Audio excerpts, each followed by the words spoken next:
अघोष कौन कौन होता है? अघोष होता है प्रत्येक वर्ग के पहला और दूसरा, प्रत्येक वर्ग के पहला और दूसरा। जैसे अगर यहाँ पर समझाया जाए तो क ख ग घ अंग एक वर्ग है, उसी प्रकार च छ ज झ इय चवर्ग है, ट ठ ड ढ त्वर्गी न, त थ द ध न, प फ ब भ म।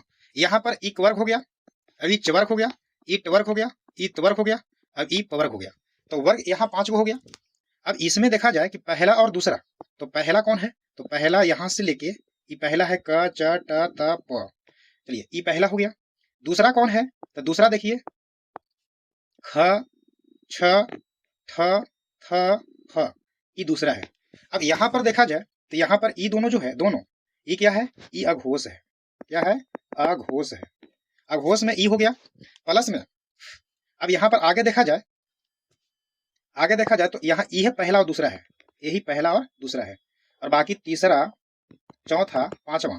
यहाँ पर तीसरा चौथा पांचवा जो है, तीसरा चौथा पांचवा, यहाँ पर ये क्या हो गया? सघोष या फिर घोष, सघोष या घोष। तो यहाँ पर तीसरा चौथा पांचवा, तो तीसरा चौथा पांचवा सघोष हो गया, घोष हो गया, और पहला दूसरा अघोष हो गया। इसके साथ साथ सघोष में, यहाँ पर सघोष या घोष में सभी स्वर भी होता है। स्वर की संख्या कितनी होती है? 11 गो। अब यहाँ पर पूछा गया कि घोष की संख्या, यहाँ पर घोष है।